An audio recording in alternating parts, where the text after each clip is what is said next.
Sah, selalu ada hikmah. Pemirsa, kita balik lagi bakal ngambil hikmah dari narasumber kita yang luar biasa, Mas Bima ya.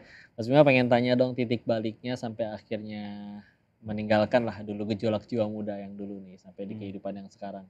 Pernah kayak mungkin ya ibu nangis, kita akhirnya tersentuh ngelihat atau apa? Ya pernah ngalamin seperti itu, jadi Hmm. kita sedih sendiri gitu, Hmm. takut sendiri kehilangan sesuatu yang kita sayang gitu.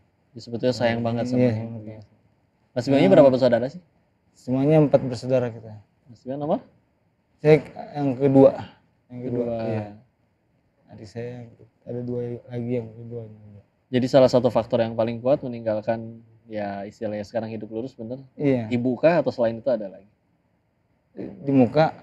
Apakah ibu kah yang jadi motivasi mama? Oh ada, ibu juga sering menasihati dari orang tua, ibu sama ibu ya sering gini suruh berubah. Ya udah saya terima terus. Ya akhirnya masuk, buka pintu hati saya gitu. Dulu mau masuk kuping kiri keluar kuping kanan. Iya. Lama-lama Ya lama-lama ya. Gak mungkin kita kan selamanya seperti itu kan. Harus balik ke jalan yang lurus lagi ya kan. Dan namanya orang tua mah betul sayangnya ya. Mau kita kayak gimana juga, pulang tahu-tahu sudah ada tato, ada apa, tetap aja disayang. Masya Allah. Terkait ini namanya anak kan gak ada bekasnya. betul, nggak ada mantan anak, nggak ada Mantan bekas betul. anak. Masya Allah. Terus izin Mas Bima, ini ngomongnya agak kayak apa istilahnya ya? Apakah dulu juga ada pernah konsumsi obat-obatan sampai ngomongnya jadi kayak agak Enggak. kurang lancar? Pernah sakit juga. Oke, sakit apa itu? Saya sakit, alhamdulillah tahun di rumah sakit dulu. Meningitis. Meningitis. Iya. Oke, kok bisa kena dan gimana tuh perjuangan untuk sembuhnya? Ya perjuangannya berusaha berdoa karena kita ingin sehat gitu ya. Alhamdulillah sembuh, masih dikasih umur, masih dikasih sembuhnya juga. Bener-bener 1 tahun di rumah sakit. Dan itu setiap hari di gimana? Di kasur aja atau apa? Dikasih obat setiap hari. Ya. Setelah operasi kepala kan. Kepala dulu dioperasi untuk? Iya. Dia dibuang virus di otak. Oh gitu ya. Oh yang meningitisnya itu di otak ya. Dan untuk biayanya gimana itu setahun?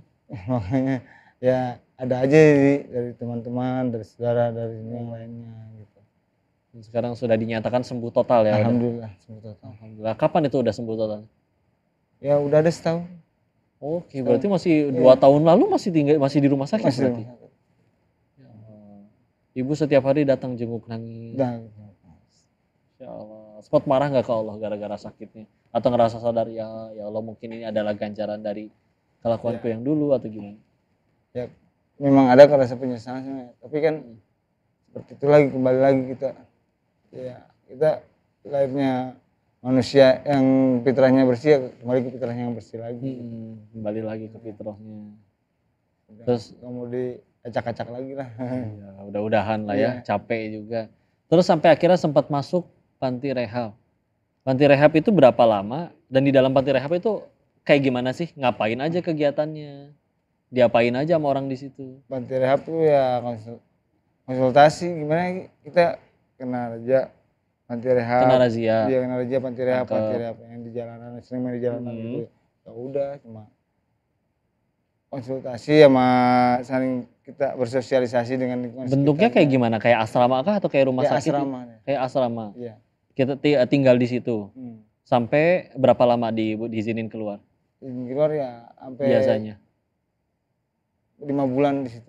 Sempat 5 bulan. Iya, paling lamanya 5 bulan. 5 bulan. Selama bulan setiap hari ada dokter gitu atau psikolog gitu ngajak konsultasi? Ada ngajak konsultasi, ngajak ikut pembelajaran apa segala macam gitu. Dikasih keterampilan. Iya, keterampilan. Oh, sempat belajar apa aja di banyak sih kalau belajar mah. Kita belajar apa aja, bisa ngejahit gitu ada? Ada ngejahit, bengkel apa gimana segala macam tapi kan. Bengkel ini cara benerin motor servis. Dari yang belum sekolah, yang belum bisa sekolah dikasih sekolah paket gitu. Oh, kejar paket juga ada. Ya. Dikasih wadah ya, ya. Alhamdulillah. Alhamdulillah. Dan itu sempat 5 bulan. Kalau udah dihitung udah berapa kali keluar masuk dinsos atau panti rehab? Ya kalau dulu itu ada 3 kali tapi kadang-kadang kita kabur kadang-kadang. Bisa kabur juga ya? Kalau kabur gitu nggak ada yang ngejar nangkep gitu ya? Ada aja kalau ketangkep. Oh, lagi ketahuan aja. Oke. Yang kaburnya aja yang kehitung udah berapa kali? Udah ada 5 kali man. Kaburnya aja 5 kali mungkin salah. Ketangkapnya lebih dari itu. Kadang-kadang di panti-panti rehab gitu nggak bertanya karena digabungin sama orang-orang yang agak-agak miring gitu gimana. Makanya saya nggak betah gitu makanya. Sama orang-orang yang bener-bener ngaco gitu ya? Iya ngaco. Setelah sampai teriak-teriakan sendiri apa nggak bisa tidur nggak bisa apa ya kan. Oh ada yang sampai kayak gitu juga. Iya. Ya Allah, alhamdulillah. Terus akhirnya gimana nih responnya Mas Bima kalau ngelihat orang betato?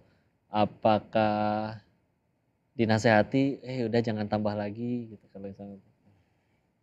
Ya saya sih nggak bisa nasihatin gimana-gimana ya. Cuma tergantung dari masing-masing. Gimana juga. Mau seperti apanya ya. Yang penting jangan kriminal aja. Dan dulu istilahnya sebandel apapun GJM, gejolak jiwa muda, tetap kriminal mah nggak pernah ya? Nggak pernah. Nyampe kayak naudzubillah nyuri, bunuh orang itu nggak pernah ya, naudzubillah.